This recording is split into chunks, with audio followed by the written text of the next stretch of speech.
بسم اللہ الرحمن الرحیم۔ السلام علیکم ناظرین، آج آپ لوگوں کے ساتھ قرآن کی ایک ایسی آیت لے کر حاضر ہوئی ہوں۔ اگر انسان صادق دل کے ساتھ اس کا معمول بنا لے تو پوری دنیا کیا پوری زندگی انسان کبھی بھی کسی کو نقصان نہیں پہنچا سکتا، ٹھیک ہے۔ اللہ تعالیٰ نے خود اس وظیفے کی قسم کھائی ہے کہ جو بندہ یہ وظیفہ کر لے، اس کے گھر کی تمام مشکلات، پریشانیاں، تمام بیماریاں ختم ہو جائیں گی۔ محترم ناظرین، اگر آپ میرے چینل پہ نیو ہیں تو جلدی سے میرے چینل کو سبسکرائب کر لیں، ساتھ ہی بیل کے بٹن کو دبا دیں تاکہ میری ویڈیو کی اپڈیٹ آپ کو پہنچتی رہے۔ تو آج کا وظیفہ بہت ہی کمال کا وظیفہ، لیکن بہت ہی پاورفل وظیفہ ہے، ٹھیک ہے۔ انشاءاللہ اگر آپ اس کو کر لیتے ہیں تو اس سے آپ کو بہت زیادہ فائدہ ہونے والا ہے۔ اب کیا ہے کہ اس وظیفے میں جو میں آپ کو مین پوائنٹ بتانے لگی ہوں وہ شادی کا وظیفہ ہے، ٹھیک ہے۔ اب کیا کرنا ہے، اگر آپ اپنی مرضی کی پسند کی شادی کرنا چاہتے ہیں، ٹھیک ہے، اس میں بڑی سے بڑی بھی رکاوٹ ہوگی نا تو انشاءاللہ ختم ہو جائے گی۔ اگر لڑکی کی فیملی نہیں مان رہی تو اگر لڑکی کی مان جائے گی، اگر لڑکی کے گھر والے نہیں مان رہے، لڑکی کے مان رہے ہیں تو وہ یعنی کہ اگر دونوں میں کوئی کمپرومائز نہیں کر رہا تو وہ دونوں کمپرومائز کر کے انشاءاللہ اس جگہ پہ شادی ہو جائے گی۔ تو یہ وظیفہ بیسک پوائنٹ پہ شادی کے لحاظ سے ہے، ٹھیک ہے۔ یہ عمل کرنے سے پہلے آپ 100 بار سوچ لینا، یہ نہ ہو کہ اس میں آپ کا نقصان ہو، ٹھیک ہے۔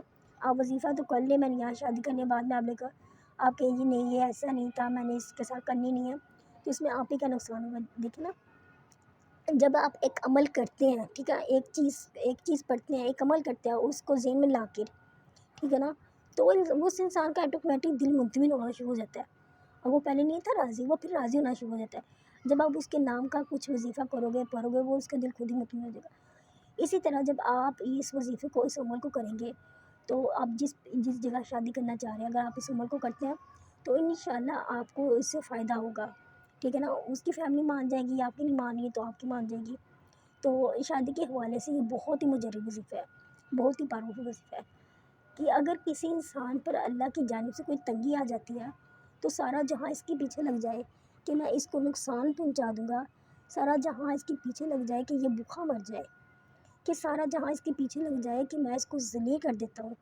خدا کی قسم، اگر آپ یہ آیت پڑھ لیتے ہیں، اس آیت کے اندر اتنے زیادہ راز چھپے ہوئے ہیں، تو صادق دل سے اب اس کو پڑھ لیتے ہیں، اللہ پر یقین اور بھروسے کے ساتھ اس آیت کا وظیفہ کر لیتے ہیں، تو انشاءاللہ اللہ تبارک تعالیٰ کے فضل و کرم سے انسان کے راستے میں تمام مشکلات جو آئیں گی نا وہ ختم ہو جائیں گی۔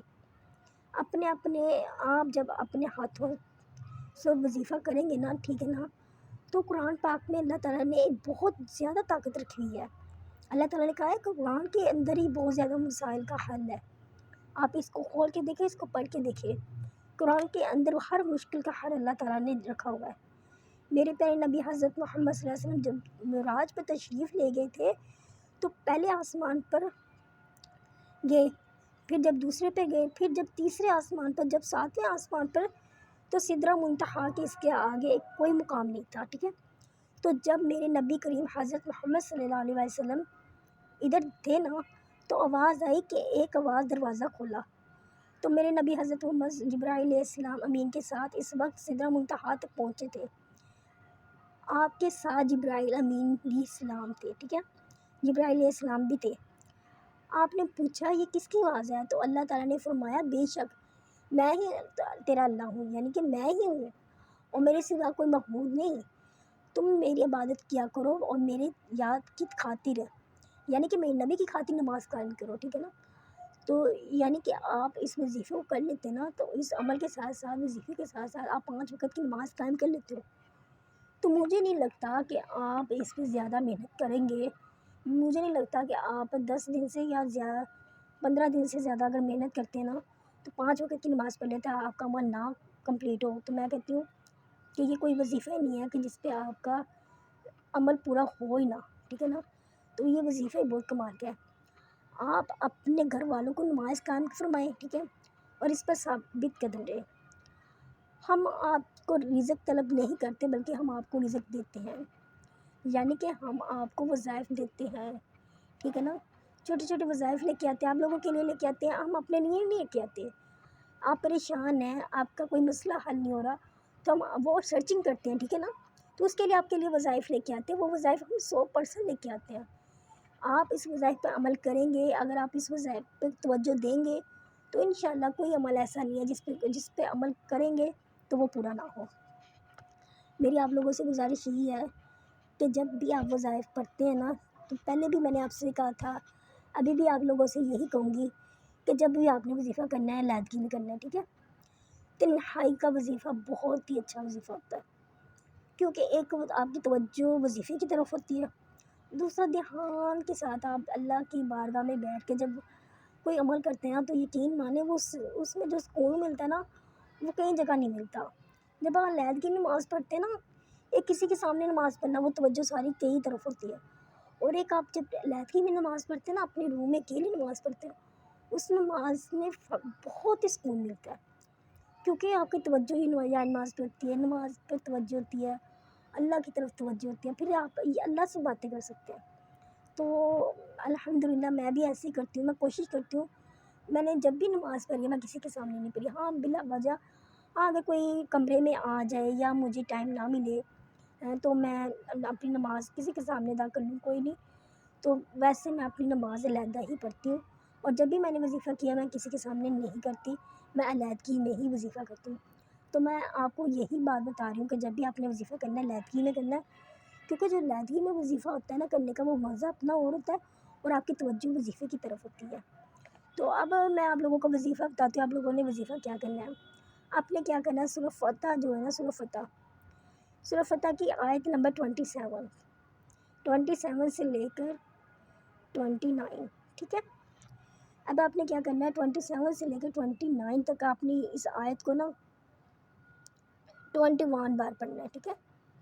اسکرین پہ آپ کو آیت شو ہو رہی ہے، ٹھیک ہے؟ اب آپ نے اس آیت کو 27 سے 29 تک آیت ہے، یہ سورہ فتح کی آیت ہے، وہ شو بھی ہو رہا ہے، ٹھیک ہے؟ اب آپ نے یہ 21 بار پڑھنا ہے اس آیت کو۔